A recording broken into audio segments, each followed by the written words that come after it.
My wife was diagnosed at age 53. When you're diagnosed, you're sent home and you have no one to talk to, and you've got about 2 million questions go through your mind. What do I do? What's going to happen next? Where do I go? How do I get help? And that's when I called the Alzheimer's Association. Alzheimer's disease was first described almost 100 years ago, in 1907, by Dr. Alzheimer. Alzheimer's is one type, a very common type, of an overall problem we call dementia. We have an epidemic of Alzheimer's coming if we don't solve this by the time the baby boomers reach the age of greatest risk.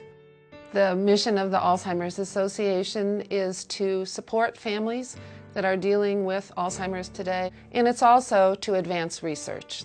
It's about people and it's about science. We're really fortunate to have an auxiliary. It's called AWARE, raising money for Alzheimer's disease prevention research.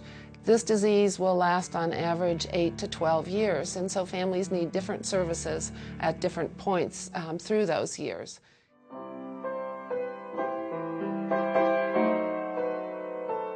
In the early stage, when a family's just gotten the diagnosis of Alzheimer's disease, they're devastated.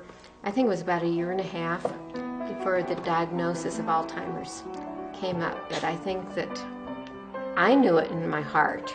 I did dumb things sometimes, and I'd forget things really badly.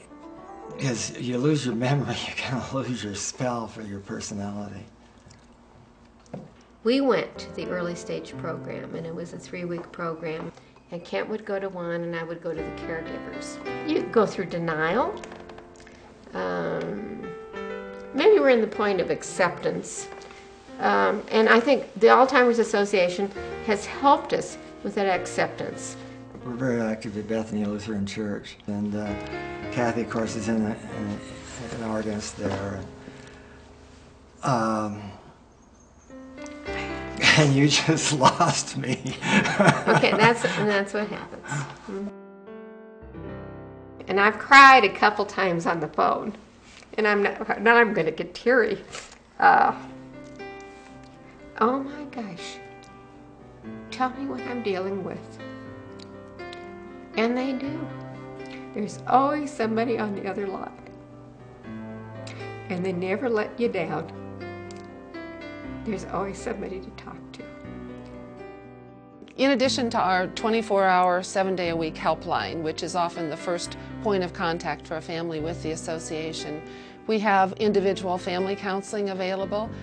And then as the disease progresses, more and more of our services are focused on the caregivers, teaching them strategies, caregiving skills to live with this disease.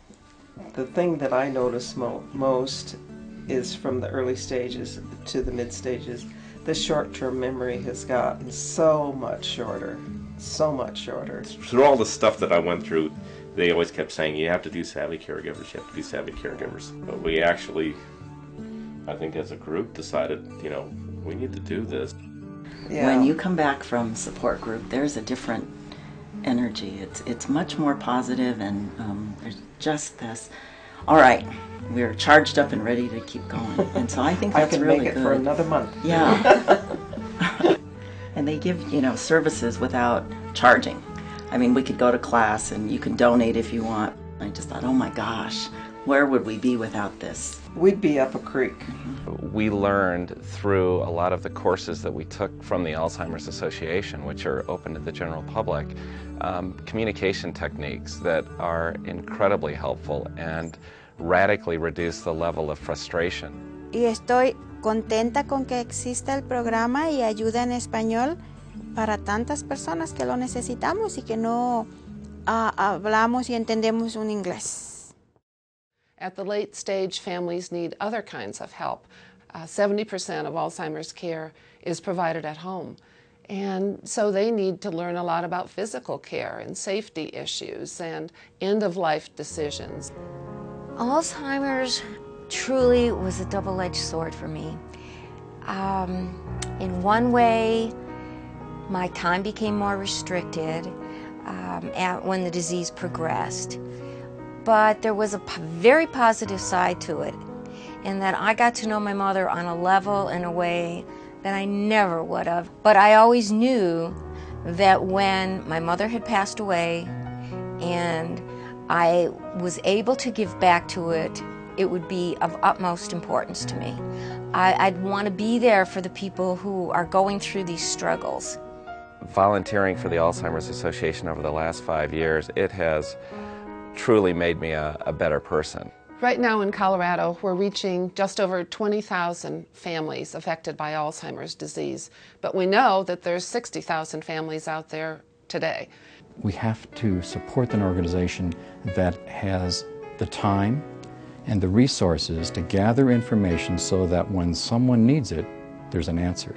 Because without it, families' lives would be in complete turmoil. There's great leadership, great staff, great heart and soul in the Colorado chapter of the Alzheimer's Association. The overall vision of the Alzheimer's Association is a world without Alzheimer's. If you give to it with your time, treasure, talent, it will be well used.